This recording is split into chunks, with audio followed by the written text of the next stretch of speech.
muchas gracias a todos los que se tomaron el tiempo de venir a este seminario con el profesor Luis Mamondes. Primero, agradecerles que vinieran y también contarles que en un esfuerzo de la Universidad de Buenos Aires, el profesor puede estar presente aquí, hemos podido acceder a un subsidio para traerlo en este contexto tan difícil de la ciencia y el de financiamiento. Entonces es un logro para nosotros que pudieras estar acá, Luis, y que pudieras darnos este seminario. También vamos a estar, esta invitación está en el marco de un proyecto UASIT radicado en el CBC, donde pensamos la gestión estatal de la diversidad religiosa. Hoy está este seminario que nos va a traer Luis, que es gestión de la diversidad religiosa, desafíos, limitaciones y oportunidades para la democracia. Mañana vamos a tener un simposio que va a ser de todo el día, va a tener una conferencia magistral y después dos paneles, donde en el primer panel vamos a estar dialogando estos hallazgos de investigación que se están haciendo en Chile y en Argentina sobre la gestión de la diversidad religiosa, con funcionarios de cultos en el primer panel, y en el segundo panel con organizaciones basadas en fe, con referentes de organizaciones basadas en fe. La idea siempre es poner en diálogo nuestras investigaciones con la sociedad civil y con los referentes de gobierno, porque por supuesto la ciencia no investiga para sí misma, sino investiga para la sociedad y en diálogo con los actores que son protagonistas de nuestros hallazgos, nuestras investigaciones, y también poniéndolo en diálogo para que la investigación tenga impacto. Luis Mamondes es un querido colega con el que venimos trabajando hace muchos años. Él es doctor en Ciencias de las Religiones por la Universidad Complutense de Madrid, también es historiador por la Universidad de Chile, es profesor e investigador de la Universidad de Chile, dirige el Centro de Estudios Judaicos de dicha universidad y actualmente ha sido electo por toda nuestra comunidad de colegas especialistas en el estudio de la religión en América Latina como el presidente de la Asociación de Cientistas Sociales de la Religión de América Latina, así que es un orgullo para nosotros que estuvieras aquí, Luis. Te escuchamos. Buenos días a todos y todas.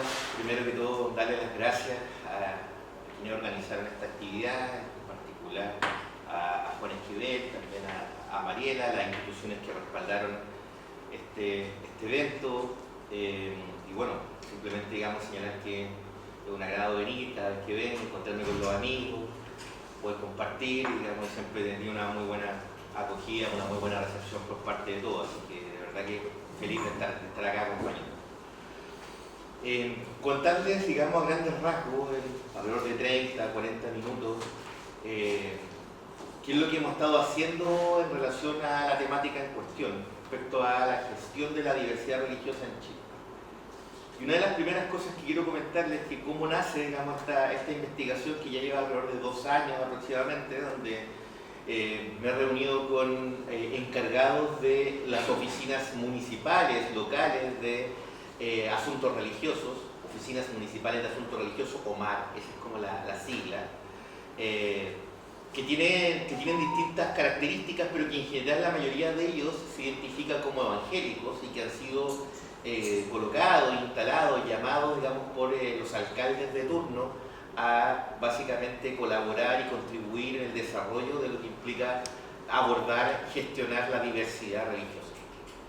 Eso es como un punto. Entonces, hay una serie, de entrevistas y de reuniones con encargados o directores de las oficinas locales de asuntos religiosos.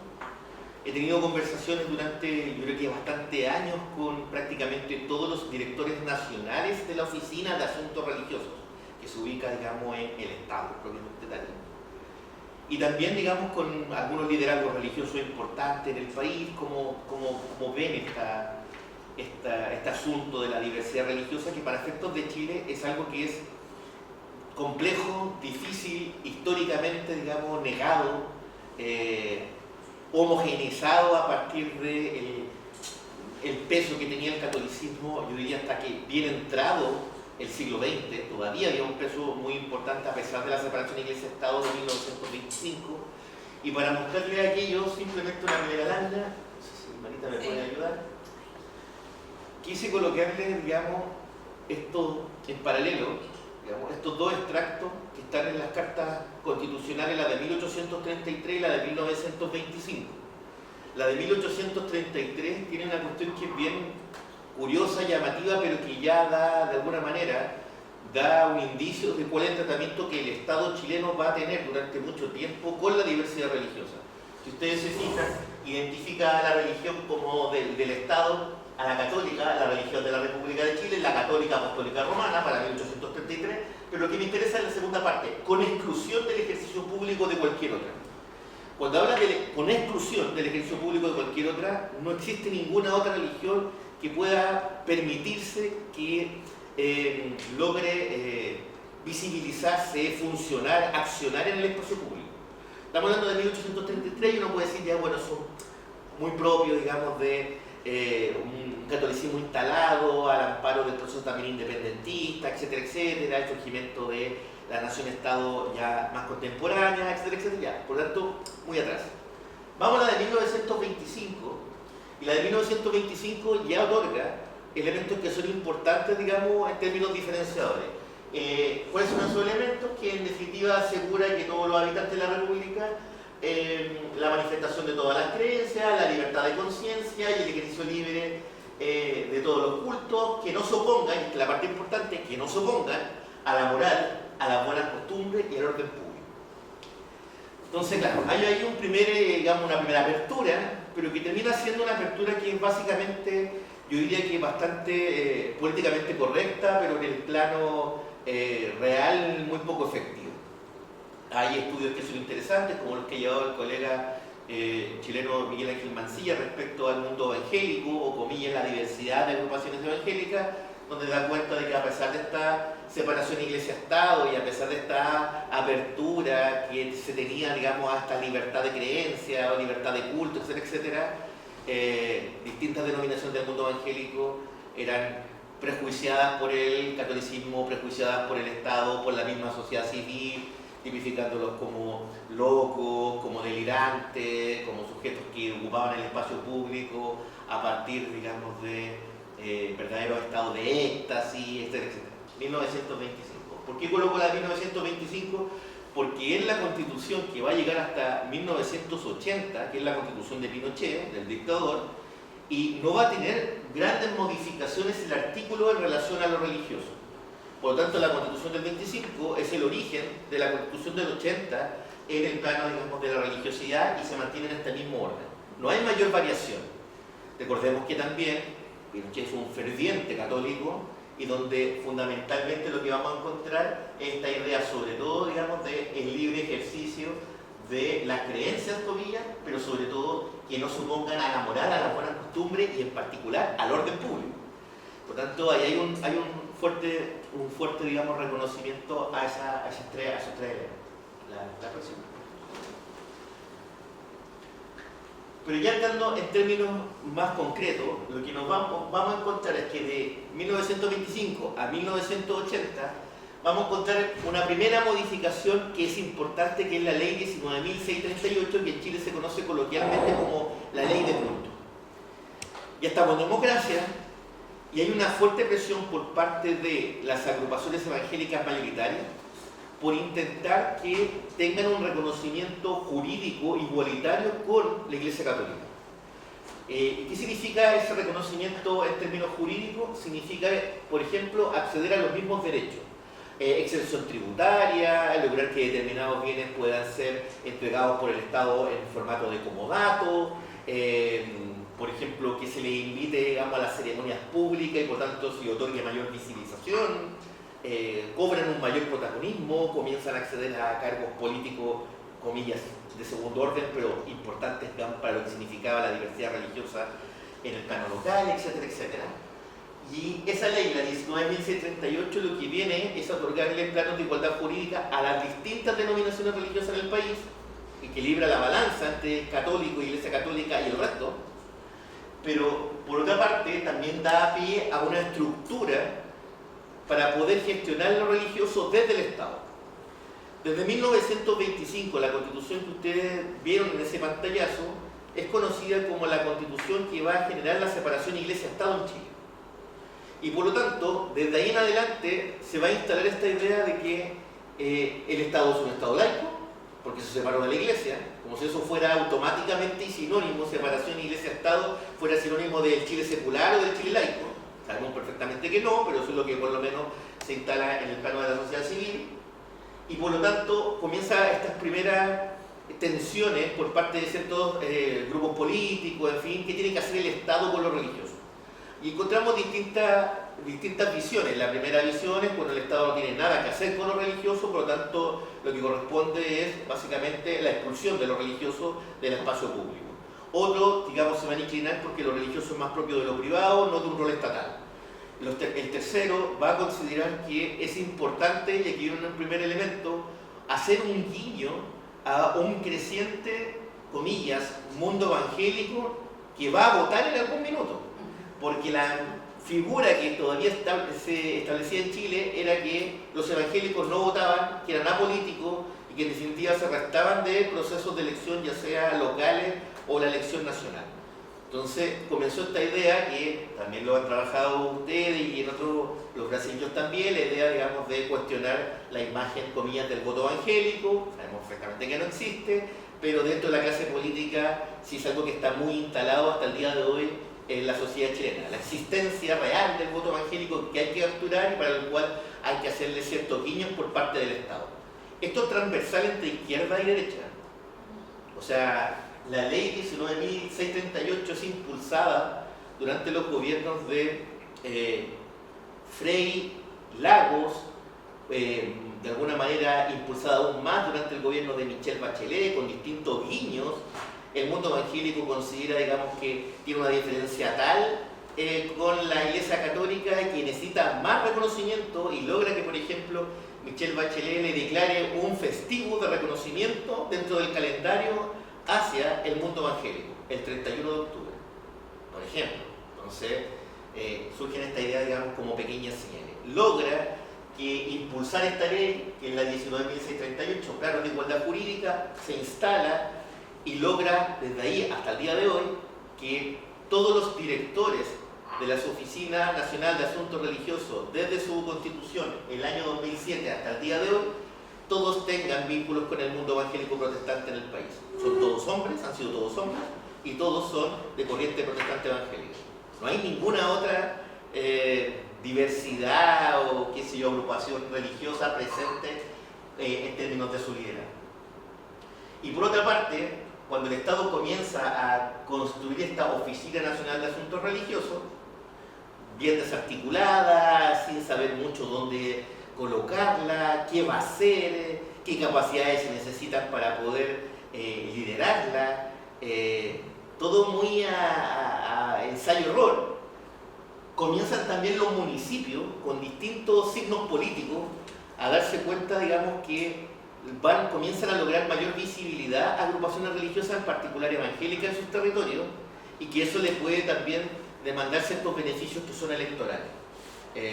Porque básicamente muchos pastores en los territorios actúan como verdaderos caciques y por tanto van recurrentemente al gobierno local, al municipio, a demandar o a requerir, digamos, ciertas cuestiones de orden básico, mejora en el plano de la electricidad, el agua potable, el alcantarillado, se relacionan con dirigentes vecinales, con el alcalde, con los concejales, se transforma en un liderazgo político religioso el pastor, y por tanto la mirada desde el gobierno local es que deben tener un espacio dentro de la estructura municipal y crean sus oficinas municipales de asuntos religiosos que no tienen ninguna relación en términos jurídicos, en términos orgánicos, en términos institucionales con la Oficina Nacional de Asuntos Religiosos. O sea, la Oficina Nacional está acá, depende de un ministerio, y las oficinas municipales. Tenemos municipios en las que está el encargado de asuntos religiosos, otros municipios donde no existe y no les interesa, donde el gobierno local de turno dice es importante instalarla, el alcalde después pierde la elección, viene el alcalde siguiente y dice esto no tiene nada que ver conmigo, no me representa, por lo tanto se elimina. O sea, entonces no hay una coherencia en términos de su estructura, en términos de quién lo va a ejercer, cuáles son sus objetivos, cuáles son sus metas, cómo se va a vincular con el Estado, etcétera, etcétera. Y por lo tanto, termina, digamos, teniendo distintos modelos de gestión o de relación los gobiernos locales con los religiosos sobre la base, digamos, de cómo es la composición de su propio territorio. En ese sentido, el objetivo de la Oficina Nacional, de alguna manera como el eslogan, es promover desde una perspectiva de Estado el goce del derecho a la libertad religiosa. Ese es como su gran, digamos, eslogan. Y acá les coloco algunos objetivos estratégicos para ir dando cuenta de cuál es el modelo de gestión bajo el cual se va a desenvolver la Oficina Nacional, dependiente del Ministerio de la Secretaría General de la Presidencia.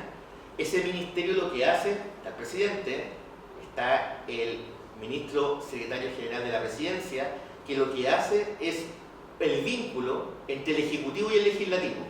El que le va haciendo el seguimiento a la agenda política, el que hace la negociación entre los distintos partidos, el que de alguna manera va marcando el timing respecto a la agenda política y cómo se va llevando.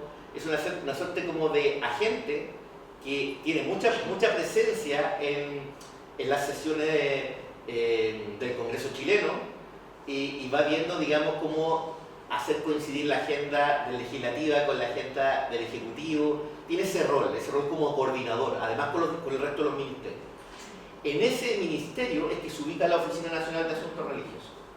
¿Por qué? Algunos dicen, bueno, debería estar en el Ministerio de Desarrollo Social, porque en definitiva asocian la labor que realizan las agrupaciones religiosas con la idea de la caridad, del asistencialismo, etcétera, etcétera. Ya, pero ese es otro modelo y dice, no, tiene que estar acá.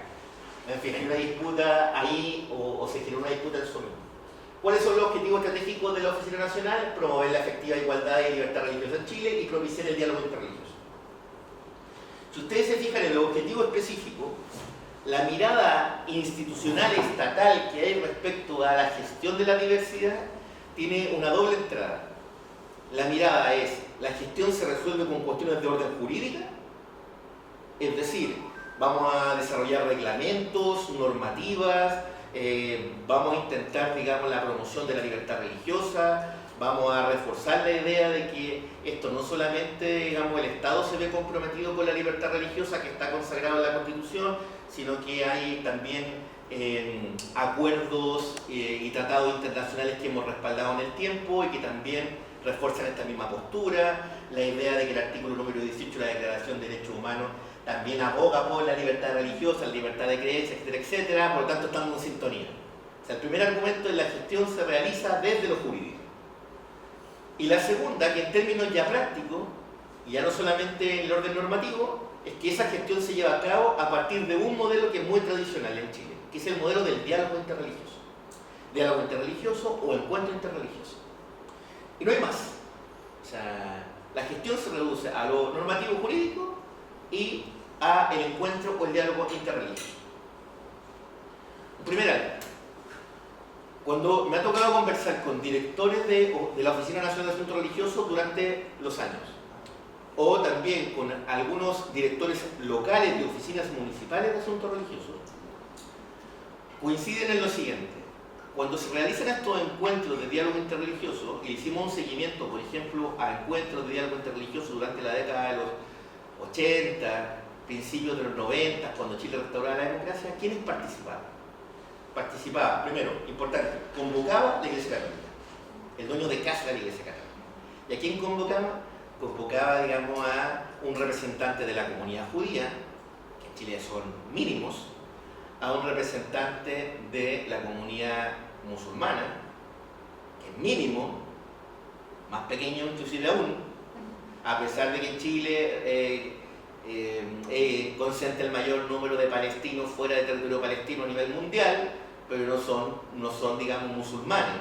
O sea, corresponde a oleadas del siglo XIX, principios del XX, que están plenamente, de alguna manera, comillas, asimilados, como señala el propio Estado. Por lo tanto, no hay una presencia importante en términos de práctica religiosa ni por parte de judíos en términos de volumen, ni tampoco en términos de musulmanes. Pero igual, porque aparece como interesante tener judaísmo, cristianismo, islam, entonces los invitamos. Evangélico, primera dificultad, pero ¿a cuál? O sea, a los metodistas pentecostal, invitamos a un protestante histórico, a la iglesia luterana, qué sé yo, a los anglicanos, que son muy pocos, digamos, y que en definitiva siempre su mirada fue, de alguna manera, misionarle, digamos, al par, no al nacional. O sea, por tanto, muchas de estas iglesias lograron tener su nicho de feligresía en la parte sur del país. Al colono alemán, al misionero, digamos, que estaba radicado en una localidad bien particular, pero no irradiaba al resto de la población. Entonces, hay la dificultad, bueno, ¿a quién invitamos a esta mesa a dialogar, a encontrarnos en los puntos comunes? Ya, ahí tenía una dificultad, pero terminaban inclinándose en general por aquellas denominaciones que eran mayoritarias, y entre ellas está la Iglesia Metodista Pentecostal de Chile. Entonces ellos eran representantes del mundo evangélico, judíos, católicos, musulmanes, evangélicos, y eso sería, porque la diversidad estaba plasmada ahí. O sea, era una diversidad, comillas, dentro de los judeocristianos. Y ahí hacíamos el diálogo interreligioso, y cuando empezamos a ver los resultados de a qué llegaban, cuáles eran los tópicos, en fin, era básicamente la búsqueda de la paz. La búsqueda de la paz, cuáles son los elementos en los cuales tenemos muchas cosas en común, el amor al prójimo, qué sé yo, no más violencia, terminar con los desencuentros que la sociedad chilena había tenido en términos políticos y la polarización, todos somos chilenos, o sea, un discurso, digamos, muchas veces carente de mucha profundidad, de contenido, pero era un espacio que finalmente servía en términos coloquiales para al final sacarnos la foto y dar cuenta de que todos remamos hacia el mismo lugar, digamos, y a un espacio de reencuentro en una sociedad dividida. Ese es como, comillas, el resumen. Hasta ahí no aparece dentro de la incorporación, de la gestión de la diversidad, no aparece, por ejemplo, las espiritualidades ancestrales. No aparece, aparece tardíamente, aparece, digamos, hacia fines de los 90, y nuevamente comienza una dificultad, pero a partir también de la negación. Vamos a invitar a estos espacios de encuentro de diálogo interreligioso a la espiritualidad ancestral. ¿A quién? Bueno, los mapuches. ¿Ya, pero a cuál? O sea, ¿a qué comunidad? ¿Quién es el representante? Entonces ya la segunda dificultad, bueno, la idea de entender que el pueblo mapuche es plural, que no tiene una jerarquía, o sea, desconocimiento total de aquello. Y lo segundo es pensar que la representatividad de lo ancestral, el monopolio lo tenía, comillas, el pueblo mapuche. Entonces, comenzar del norte, los aymaras a decir, bueno, pero nosotros no tenemos ese modelo de creencia, somos distintos, la realidad del norte es muy distinta a la del sur.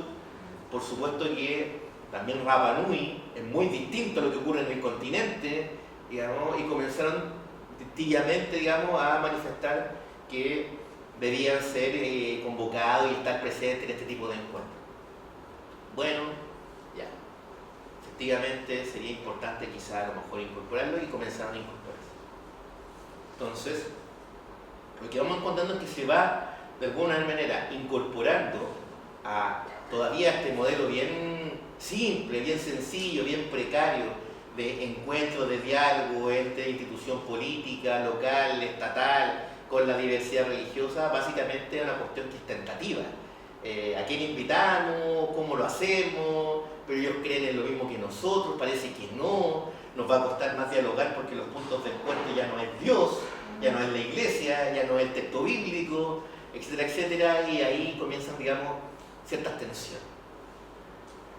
Seguimos avanzando y nos vamos a encontrar con que la otra dificultad ya es más reciente y tiene relación con la incorporación de un elemento que es central, que es el fenómeno de la inmigración en Chile, y que le va a incorporar una realidad, digamos, también desconocida, digamos, para la trayectoria histórica de la gestión o de la relación que tiene el Estado con lo religioso. Comienza la oleada migratoria más contemporánea, particularmente en los 90 en adelante, una inmigración más masiva de católicos, pero bueno, católicos son, perdón, de peruanos, pero los peruanos son católicos, una minoría evangélica, y por lo tanto no hay problema. Comienza, digamos, colombianos, dominicanos, haitianos. Y ahí nuevamente ocurre, digamos, otra tensión. Ya, pero el haitiano, ¿qué es lo que es? ¿El haitiano es católico o evangélico? Ya, un número importante evangélico. Ya, pero hay otros que son evangélicos, que son haitianos, pero practican vudú. ¿Y eso qué es? O sea, ¿y cómo se trabaja eso? y la estigmatización respecto al vudú. No, el vudú es brujería. No, el vudú, digamos, viene a instalarnos cuestiones vinculadas, digamos, a lo satánico, a lo demoníaco, etcétera, etcétera. Y ahí comienza nuevamente una tensión. No, eso mejor fuera. Entonces, y después viene una aparición importante de minorías religiosas, pequeños colectivos, que comienzan a adquirir visibilidad pública cada vez que se realiza, o se comete un delito. En Chile hubo un caso emblemático, una agrupación religiosa espiritual comete el asesinato de un recién nacido como parte de un ritual en el cual todo ello estaba de alguna manera, digamos, bajo consumo de ayahuasca. Y comienza por parte de la sociedad civil, por parte también del Estado, una mirada más profunda de qué ocurre con esta minoría religiosa y cómo el Estado puede ser garante de que aquello no ocurra nunca más. Una estigmatización, prejuicio, y aflora un concepto, digamos, que ha sido largamente trabajado en términos de su poder, digamos, de construcción de prejuicio, que es el de secta. Entonces, ahí comienza, digamos, una nueva tensión. Hay una serie en Netflix, ¿no? Sí, se llama Altares de la Luz. Altares de la Luz. Lo que ustedes tienen, una tercera dificultad. La tercera dificultad es que Chile era un país hasta hace poco tiempo atrás que tenía muy buenos datos a nivel de América Latina e inclusive a nivel mundial respecto, digamos, a secuencia censal. Había una periodicidad, había una sistematicidad, el Instituto Nacional de Estadística muy respetado, digamos, era un modelo en el plano latinoamericano, el Estado, sea del color que sea, lograba, digamos, cada 10 años realizar un censo de población que de alguna manera le proveía datos que eran muy relevantes para el diseño de política pública, etcétera, etcétera.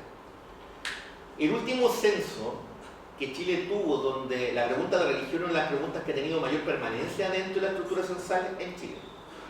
Desde los primeros censos se preguntó por identificación religiosa.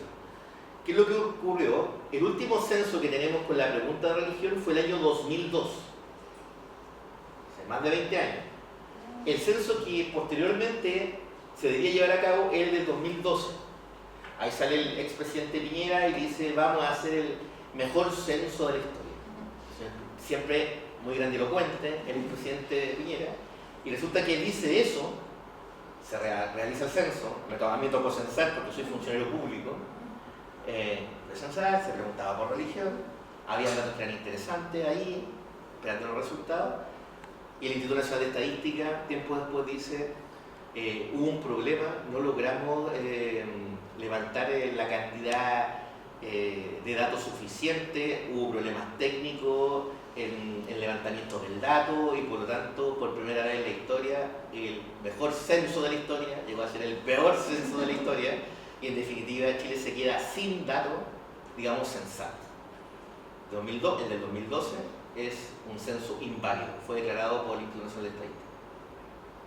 Pero como las instituciones necesitaban el dato para generar la política pública, una de las conclusiones que se llegó era que era urgente el dato, y por lo tanto íbamos a recurrir a la aplicación de un nuevo censo, pero se iba a llamar censo abreviado. Es decir, no todas las preguntas que habían sido elaboradas para el censo regular iban a ser consultadas bajo este nuevo estándar de calidad en el censo abreviado del año 2017. Por supuesto que la que quedó afuera, digamos, es la de religión. Y en un evento que realizamos invitamos al director del Instituto Nacional de Estadística y le preguntamos por qué. Y la respuesta que él dice: bueno, levantar un censo es muy caro, digamos, todo el proceso es muy caro, y la pregunta de religión, digamos, a mí no me permite generar datos para el diseño de política pública, por lo tanto, fuera. Próxima censo, el año 2020, el censo, digamos, del año 2024, se realizó este año. Estamos a la espera de los resultados. La pregunta que a uno le cabe es si es posible realizar gestión sin tener datos. O sea, y resulta que hoy por hoy en Chile, la Oficina Nacional de Asuntos Religiosos, que es la encargada de realizar la gestión de vincular al Estado con las instituciones religiosas, de vincular al Estado, digamos, en el plano religioso, digamos, con también los territorios, carece de cualquier dato, no tiene datos. En Chile, si ustedes, digamos, han escuchado a algunos otros colegas, se darán cuenta que siempre se van a remitir por esa carencia censal a los datos que provee la Universidad Católica en una encuesta, digamos, que es la encuesta nacional bicentenaria. Estos son los últimos datos. Y los últimos datos dan cuenta, digamos, de esta tendencia, que probablemente la vamos a contrastar con el censo posteriormente, que en Chile hay un declive del catolicismo a tasas de identificación del 45%, hay una estabilidad o estancamiento por parte del sector evangélico a tasa del 17%, y lo que sí vamos a encontrar, digamos, que hay un fuerte crecimiento con algunos vaivenes por parte de lo que ha sido identificado como ateos, agnósticos, ninguno. Un tercio de la población se identifica con esa categoría. Si yo cruzo las distintas encuestas que se hacen en Chile, en general, la primera opción religiosa de los chilenos es la católica, la segunda opción religiosa de los chilenos es la evangélica, y la tercera opción religiosa, que no aparece aquí, digamos, es alrededor de un 5% de la población que corresponde a otras religiones, comillas o credos. Un 5%. ¿Qué hay dentro de ese 5%? Digamos, es difícil porque es muy diverso, pero para tener una idea, Krishna, por ejemplo, algunas otras agrupaciones vinculadas, digamos, a filosofías orientales, pequeños grupos, digamos, espirituales ancestrales, grupos New Age, etcétera, etcétera. Un 5% de la población, alrededor de 600.000 personas, digamos, se identifican con otra religión. O sea, el Estado ni los gobiernos locales no tienen una suerte de atlas de la diversidad religiosa, otras de la religión como pueden tener acá, no tienen una figura como la encuesta en Creer en México, no tienen datos levantados como lo pueden hacer la Fundación Proligo y Convivencia en España. O sea, carece, digamos, cree hacer gestión a ciegas. O sea, no tiene un levantamiento tampoco territorial para saber cuántos templos evangélicos hay en mi comuna, en qué creen, cómo creen, nada. O sea, y eso es una cuestión que cuando uno les demuestra, digamos, que no es posible hacer gestión si se carece de datos, se alarman un tanto, porque básicamente su modelo de gestión muchas veces para ellos no requiere de datos, requiere de una cuestión que es, comillas, buena voluntad. Invitar a la mesa católicos, evangélicos, protestantes, judíos, musulmanes y otros a conversar acerca de las cosas que tenemos en común y por supuesto que prometer, digamos, una mejor convivencia entre todos. Es como bueno. Esta es la última.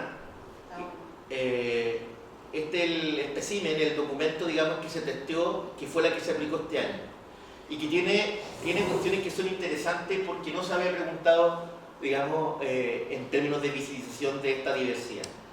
Si se fijan, católico, evangélico, protestante, ¿ya? Judío, musulmán, mormón, católico ortodoxo, un poquito, ¿ya? Budista, y aquí viene la parte interesante, se va a lograr visibilizar el volumen de budista, hinduista, fe bahá'í, testigos de Jehová, otras religiones, comillas o credo, y ninguna.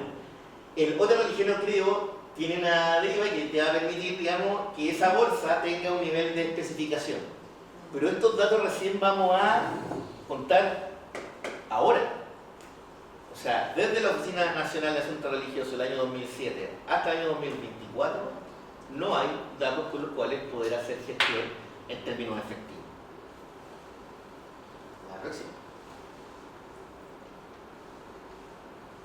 En general la literatura, y particularmente el modelo español, que es el que más conozco, yo estudié ahí, me relacioné, digamos, con esta institución, da cuenta que la gestión territorial de la diversidad religiosa supone o exige ciertas cuestiones que son básicas. La primera es el conocimiento de la realidad religiosa del territorio, del cual nosotros en el plano chileno carecemos. Segundo, el reconocimiento y la visibilización de cada una de las denominaciones con la finalidad, digamos, de no tomar acciones que sean arbitrarias, que efectivamente no sean discriminatorias. Y por otra parte, cuando tenemos logrado aquello, hay un trabajo constante de capacitación de actores sociales, políticos y religiosos en términos de sensibilización de que lo religioso es valioso e importante en el plano de la cohesión social. Es difícil, por eso los coloco acá, porque la literatura que en términos, por ejemplo, para el territorio español, habla de una buena gestión, digamos, parte de la base del conocimiento de la realidad religiosa del territorio. Y es lo que nosotros precisamente, digamos, como herramienta basal, digamos, no tenemos.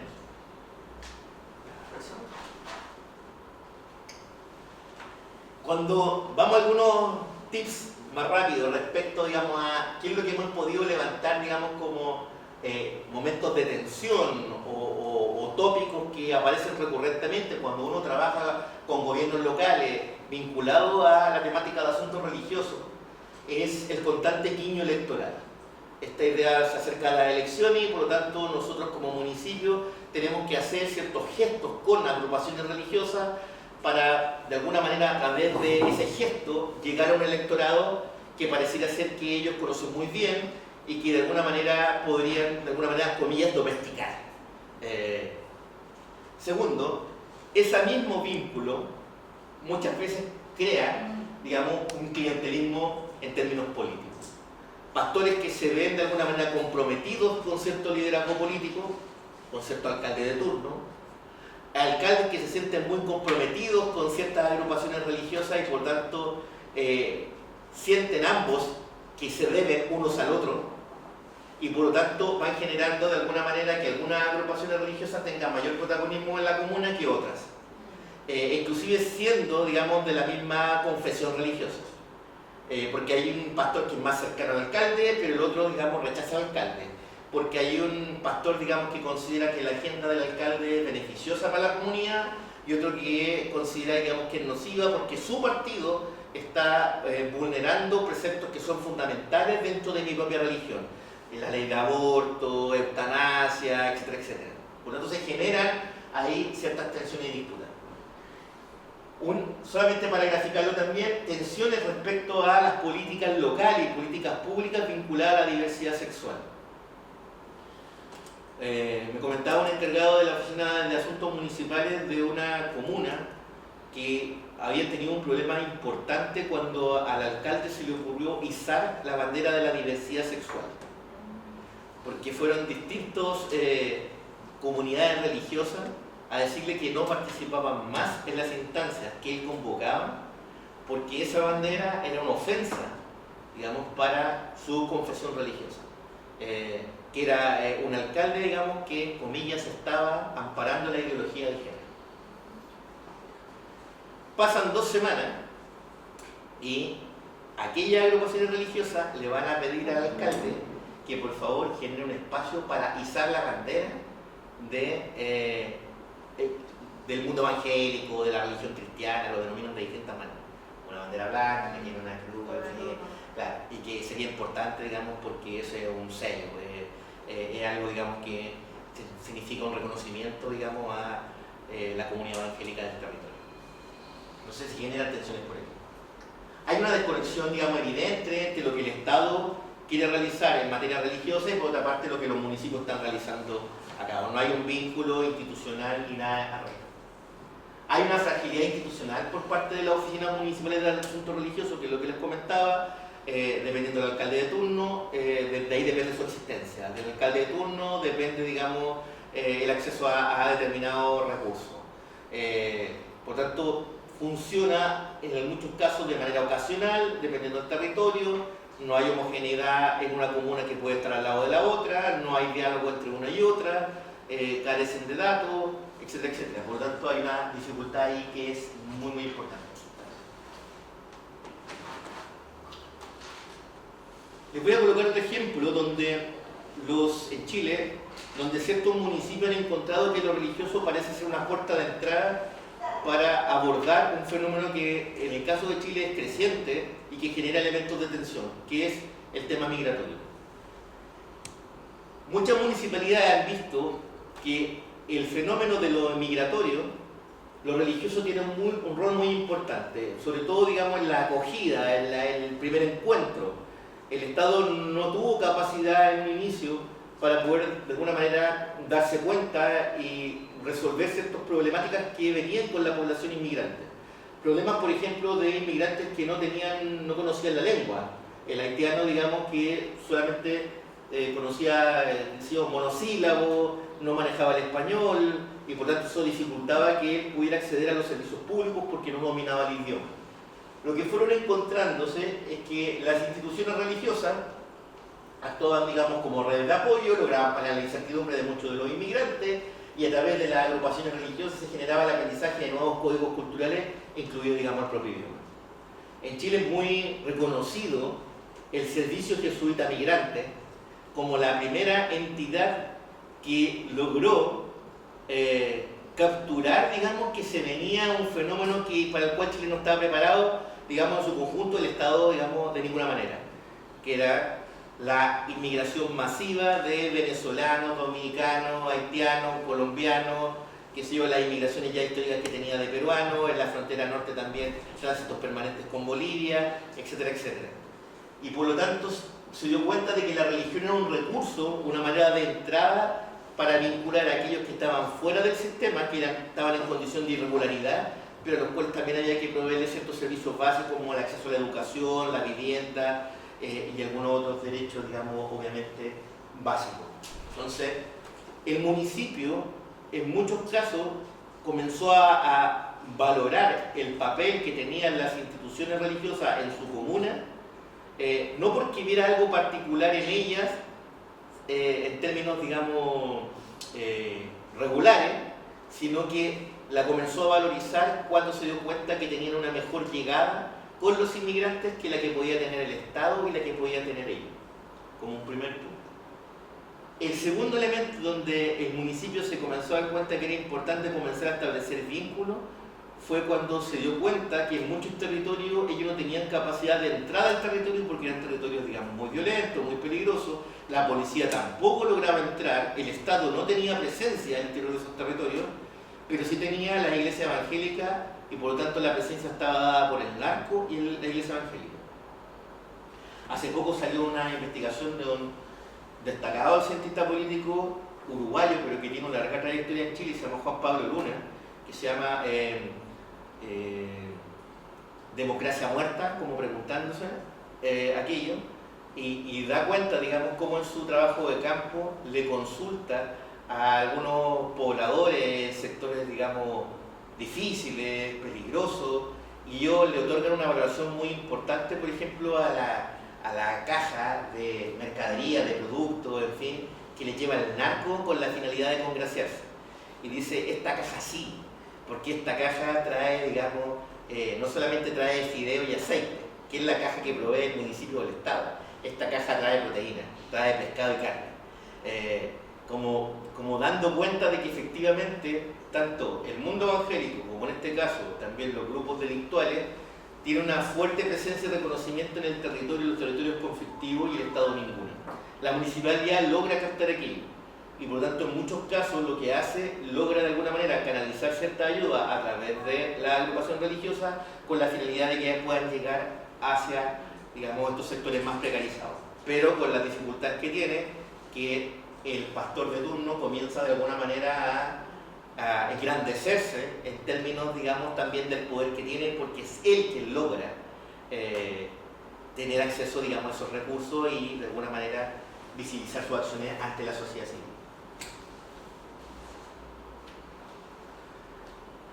El otro modelo de dificultad que en términos de gestión fue prevaleciendo es el inmigrante en particular, por ejemplo el haitiano, se va a vincular a las agrupaciones religiosas, ya sea a las nacionales, a las ya constituidas, un haitiano evangélico que llega a Chile y se vincula a una iglesia evangélica local. Dificultad es que, bueno, él no habla español, que el culto en definitiva no se hace como en Haití. Tercero, digamos que la discriminación, el racismo, la xenofobia también aplica al interior de la iglesia y por tanto no se siente cómodo. ¿Qué termina constituyendo lo que se denomina más técnicamente como iglesia étnica?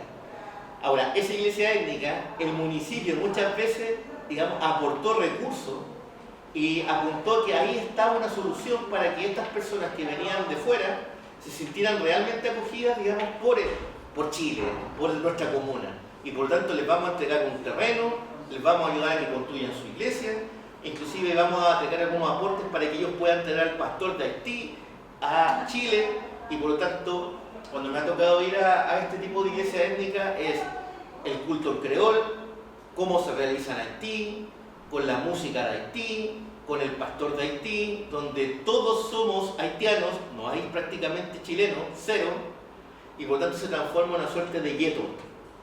¿Qué es lo que se fue dando cuenta el municipio después de que primero pensó que era muy beneficiosa esta acción de reconocimiento a esta particularidad?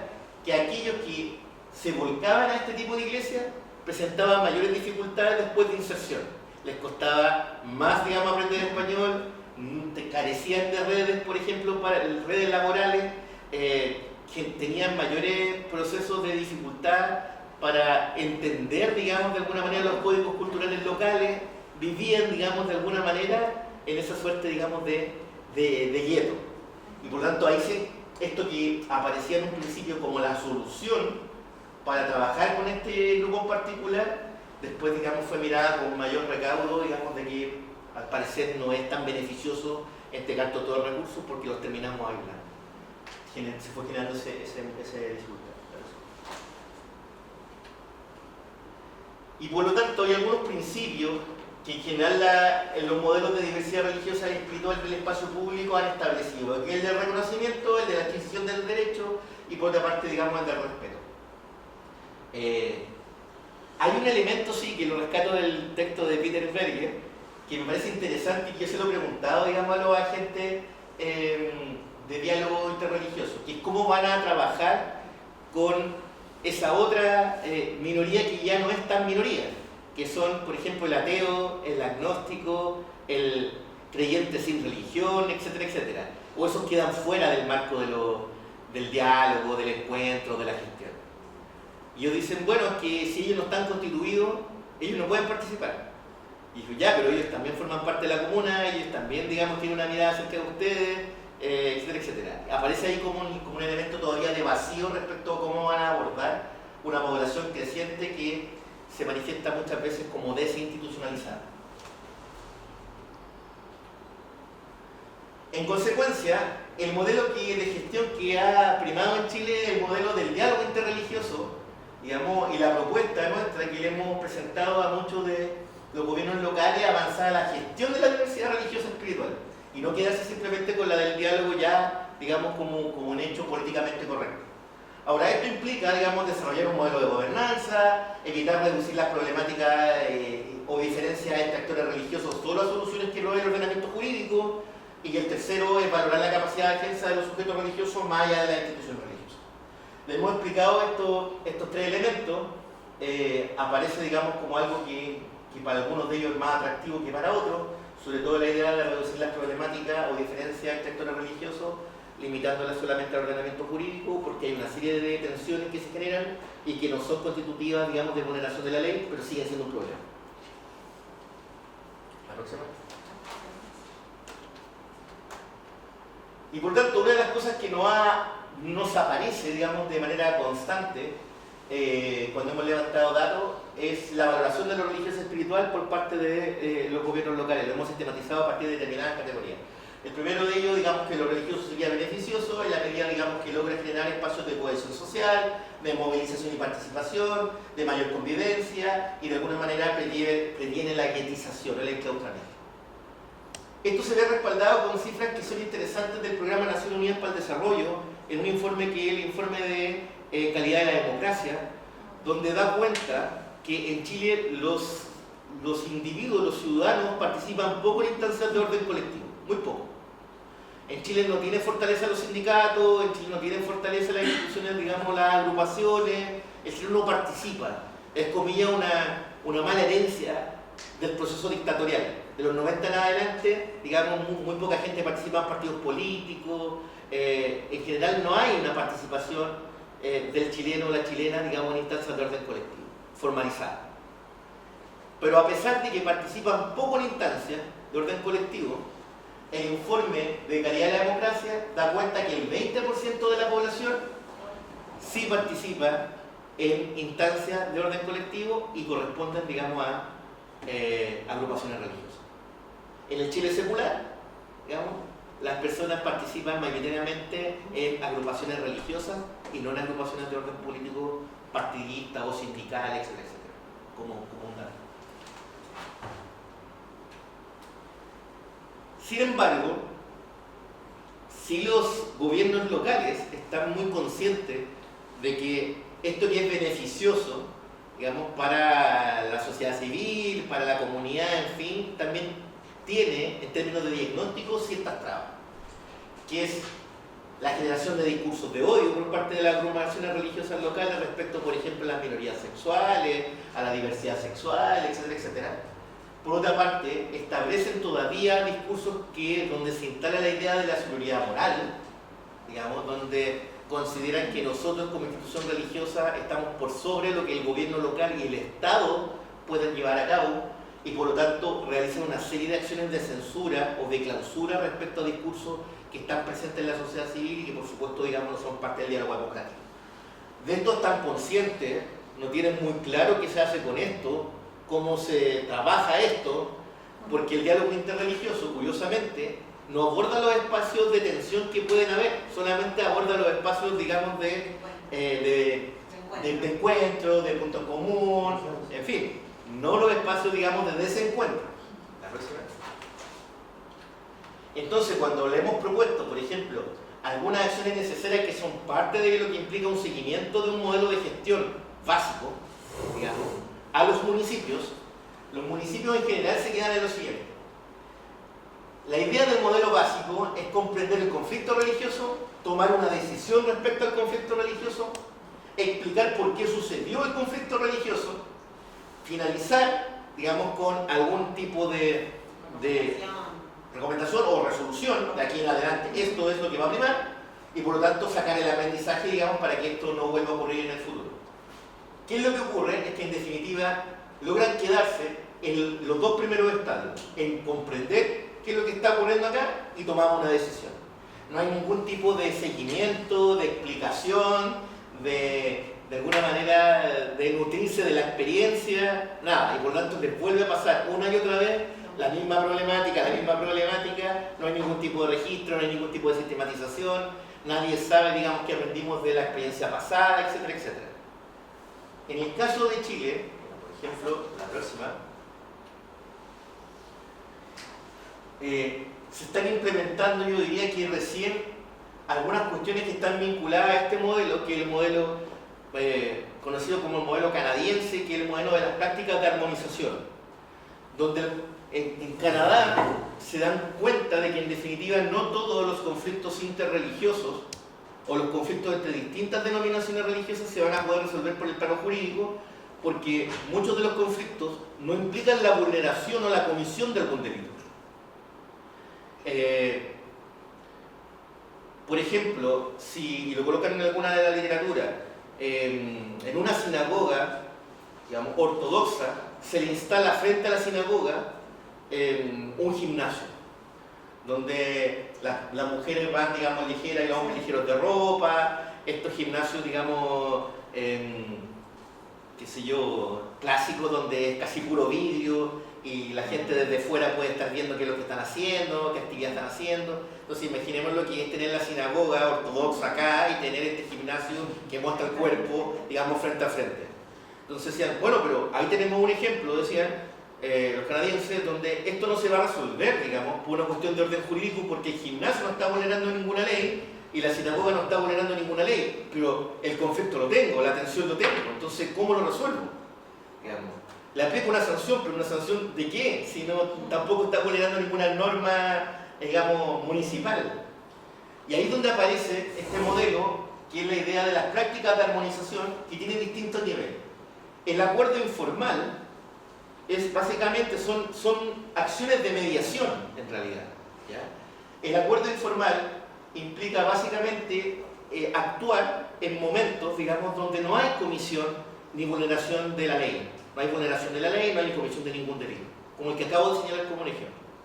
Digamos. Y por lo tanto, ¿qué es lo que hace el municipio? Se pone de acuerdo, en este caso voy a utilizar el mismo ejemplo, habla con los liderazgos de la sinagoga, habla con los liderazgos del gimnasio, la sinagoga está dispuesta, digamos, a pagar por estas láminas que permiten no ver desde fuera, pero que el que está dentro pueda seguir disfrutando de lo que está ocurriendo en el exterior.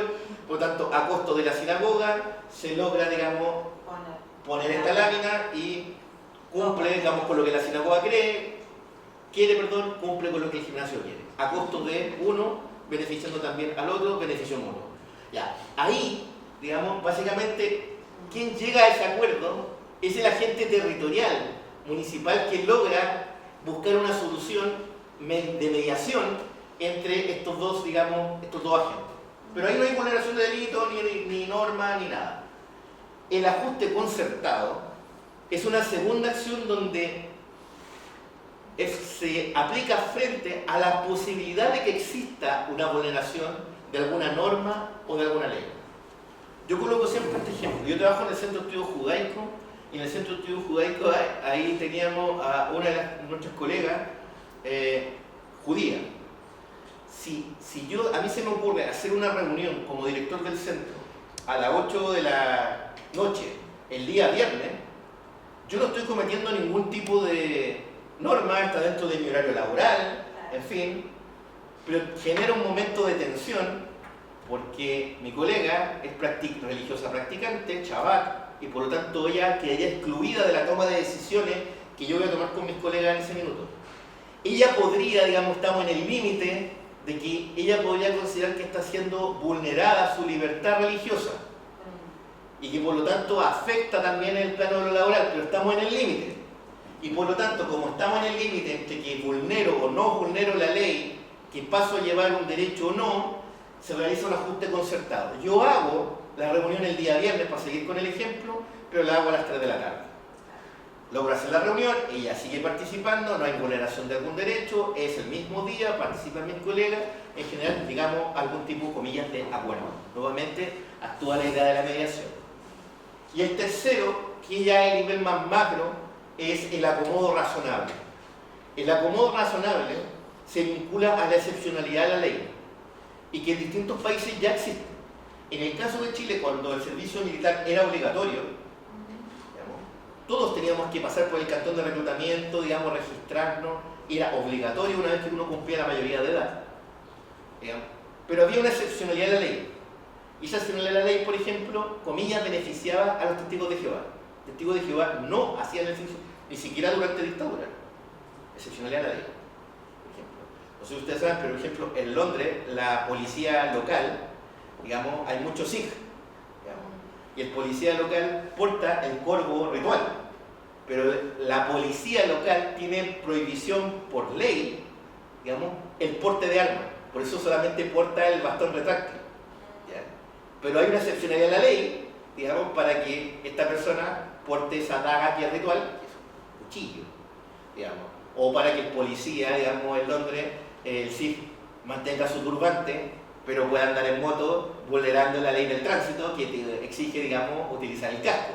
O sea, son ese tipo de cuestiones. Ahora, ese tipo de cuestiones que son acomodos razonables por parte del Estado con la finalidad de respetar la libertad religiosa, digamos, de distintas denominaciones, ajustando su propia ley, digamos, sí han generado en determinados contextos culturales ciertos momentos de tensión por parte del resto de la sociedad civil.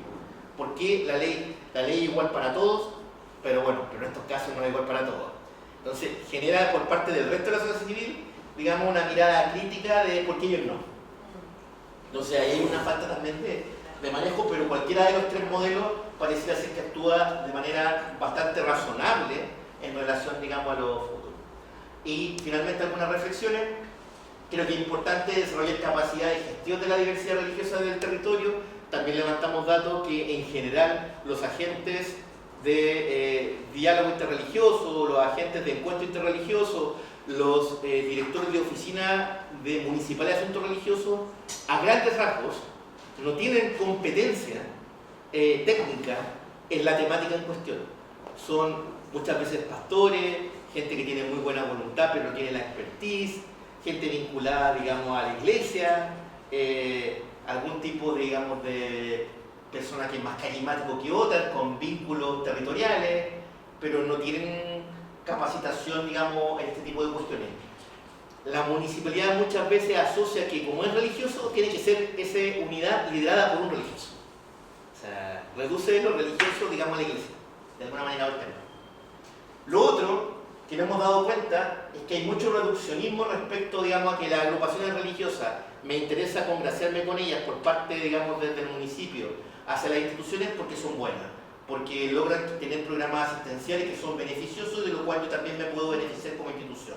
Tienen programas de desintoxicación de drogas y alcohol, los evangélicos, tienen bolsas de empleo, tienen redes de apoyo y por lo tanto pareciera ser que lo religioso es beneficioso porque tiene eso, como si fuera una ONG. O sea, lo mira como una ONG y no en su dimensión, comillas, religiosa en términos globales. Le hemos sugerido implementar prácticas de armonización en la resolución de conflictos. Algunos de ellos están en ese tránsito, en detectar los conflictos, los más recurrentes, y ver cómo comienzan a establecer prácticas de armonización que tensionan a la comunidad y que hoy día no están siendo penalizadas por ninguna vía porque no hay vulneración de ley ni tampoco de alguna norma. Y el cuarto punto, que es el que hemos estado durante el último tiempo, que es fomentar instancias de educación bidireccional, explicándole tanto a los agentes religiosos cuáles son sus límites respecto a lo que pueden demandar al Estado y a los gobiernos locales, que no lo tienen claro, piensan que todo lo que ellos vayan a demandar debe ser cumplido, digamos, por parte del Estado, y por lo tanto se genera una decepción, una presión, etcétera, etcétera. Pero por otra parte también explicarle a los agentes municipales y estatales que las instituciones religiosas no son ONG, que en las instituciones religiosas, digamos, no está la captura de, comillas, el voto evangélico, que en las agrupaciones religiosas no es pura fe, devoción y fervor y mirar al cielo. O sea, entonces esa idea, digamos, de fomentar instancias de educación bidireccional, yo diría que nos ha dado buenos resultados respecto a la sensibilización, respecto a la necesidad de tener modelos de gestión que aborden lo religioso de manera efectiva.